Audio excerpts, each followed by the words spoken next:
Okey, Assalamualaikum guys. Bersua lagi kita dalam video yang terbaru. Kali ni OMJkers dapat bekerjasama dengan sebuah syarikat VPN provider dari negara luar yang juga syarikat baru Dia punya baru sangat tu, sampaikan saya kalau Google search dia punya jurisdiction, tak tahu dia ni datang daripada negara mana. China ke, Sweden ke, Australia ke, memang tak tahu. Nama company VPN itu ialah Tourist VPN. Tapi tak ada masalah benda tu, sebab saya akan follow up dengan individu in charge dia, person in charge dia. So Encik Wesley, shout out to you. Terima kasih untuk kerjasama ini. Thank you for this collaboration. I really appreciate you. Thank you so much Wesley. Untuk Tourist VPN ini, dia mempunyai sokongan terhadap berbagai-bagai platform daripada Windows, Android, iOS. Tinggal lagi untuk aplikasi desktop tidak beberapa dibangunkan lagi lah, kerana kita hanya mempunyai extension Google Chrome extension. Satu kelemahan aja lah bagi Tourist VPN ini. Tapi untuk aplikasi Android, aplikasi iOS, dia dah well developed lah. Jadi untuk kita tengok macam mana rupa bentuk aplikasi extension dan juga aplikasi Android, jom kita beralih kepada klip seterusnya. Okay, kita buka laman touristvpn.com, pergi kepada bahagian pricing, dan di sini kita akan dapat lihat perbezaan antara free tier dan juga premium tier. Apa yang menarik, pada free tier dia kita boleh dapat USA servers. Kebanyakan VPN provider yang saya lihat sebelum ni, sama ada dia akan bagi China atau Japan servers, bergantung kepada company tersebut lah. Dia akan bagi China ataupun Japan servers untuk free tier saja. Jadi dengan Tourist VPN kita dah dapat USA servers. Kita tekan try it for free, dan pautan ini akan membawakan kita kepada Chrome extension store. Jadi kita tekan pada add to Chrome, macam saya dah install dan ada di sini. Okey, inilah dia paparan antara muka bagi Tourist VPN extension. Yang menariknya, tanpa akaun pun kita dah boleh connect dengan VPN ini.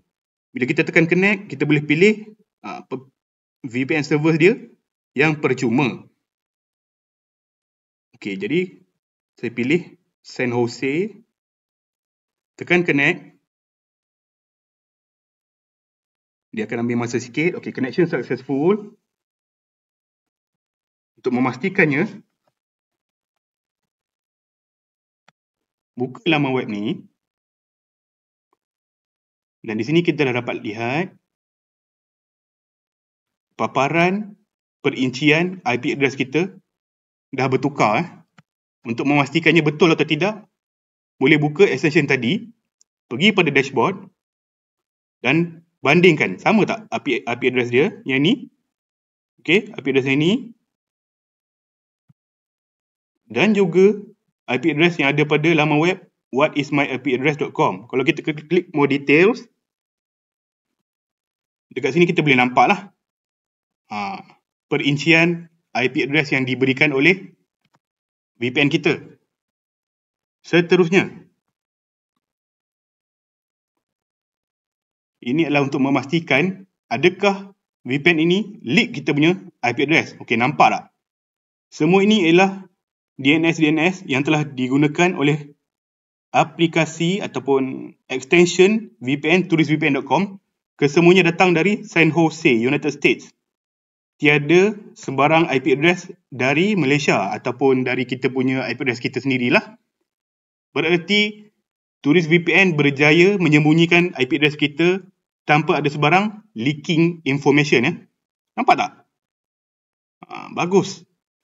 Dia punya extension ni, walaupun tanpa akaun kita boleh guna, free plan dia. Jadi kita tak perlu ciptakan sebarang akaun untuk menggunakan perkhidmatan Tourist VPN. Okey, baiklah, kita beralih kepada aplikasi Android ni pula. Okey, inilah paparan antarmuka bagi aplikasi Tourist VPN untuk Android. Untuk iOS anda kena tengok sendirilah, untuk cari sendirilah. Sama saja, lebih kurang macam mana yang kita dapat tengok pada extension tadi. Tinggal lagi, di extension kita punya protokol adalah proxy, manakala protokol untuk Android adalah WireGuard. WireGuard, itu yang penting sebab WireGuard ni kita punya speed adalah jauh lebih laju berbanding dengan proxy. Kemudian saya menggunakan premium, alright, custom plan lah, premium. Untuk premium sebulan bayarannya adalah RM19.99. RM19.99 ni pada saya adalah antara plan yang mampu milik, paling affordable dalam market kita, dalam market untuk perkhidmatan VPN. Sebab kebanyakan perkhidmatan-perkhidmatan lain apabila kita sebut tentang premium tier saja, kita convert dari USD kepada MYR, harga memang tak lari antara RM40, RM50 hinggalah kepada RM60 sebulan. Sebab biasanya kalau dalam mata wang USD, harga yang ditetapkan adalah lebih kurang 9.99 USD. Jadi bila kita convert kepada MYR tu, dapatlah harga yang sekian-sekian. Kita dapat tengok di sini, setelah kita menggunakan premium servers, ada banyak lah. Ada banyak premium servers, kecuali saya tidak nampak IP address dari China dan juga IP address dari Japan. Bagi anda yang memang minat layan bili-bili di desktop, IP address dari China tu penting lah. Okay. Kemudian di sini kita dapat melihat notifikasi yang dikombinasikan atau digabungkan dari peranti-peranti anda yang lain. Contoh kalau macam saya gunakan di sini phone CMF Phone 1 dan juga peranti saya lain-lain Xiaomi 13T Pro. Alright. Tak lupa juga desktop yang anda tengok di belakang ni lah. Saya digunakan pada 3 peranti. Jadi di notifikasi ini anda boleh lihat ke semua connection yang telah anda gunakan. Apa gunanya? Kenapa dikombinasikan ke dalam satu paparan? Gunanya adalah anda boleh detect leak. Kalau ada akaun anda, informasi leak dan orang lain guna, anda akan boleh tengok di sini. Okey. Seterusnya kita beralih kepada Netflix. Boleh tak kita gunakan Netflix? Okey, kita cuba.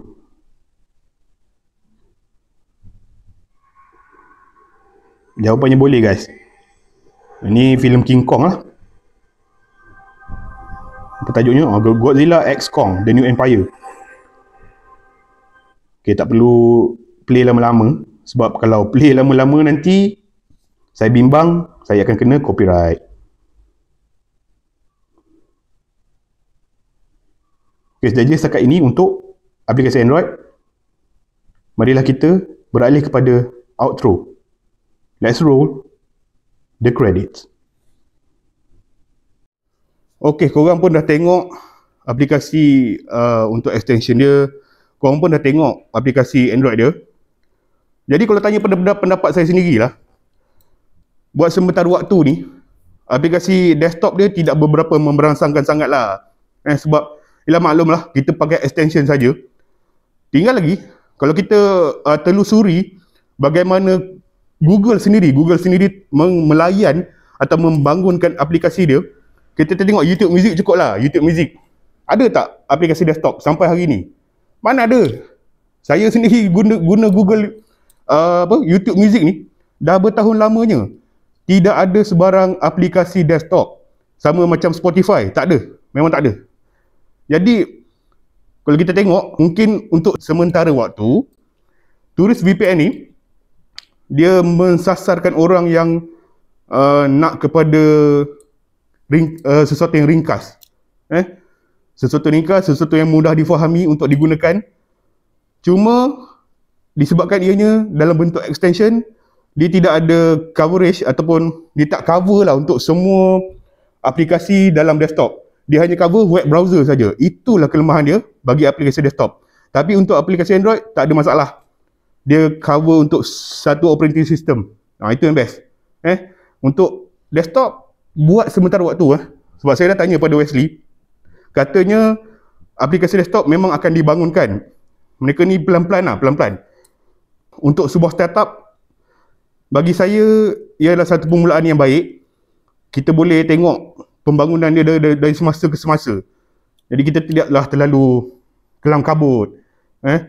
Dia membangunkan aplikasi itu satu demi satu.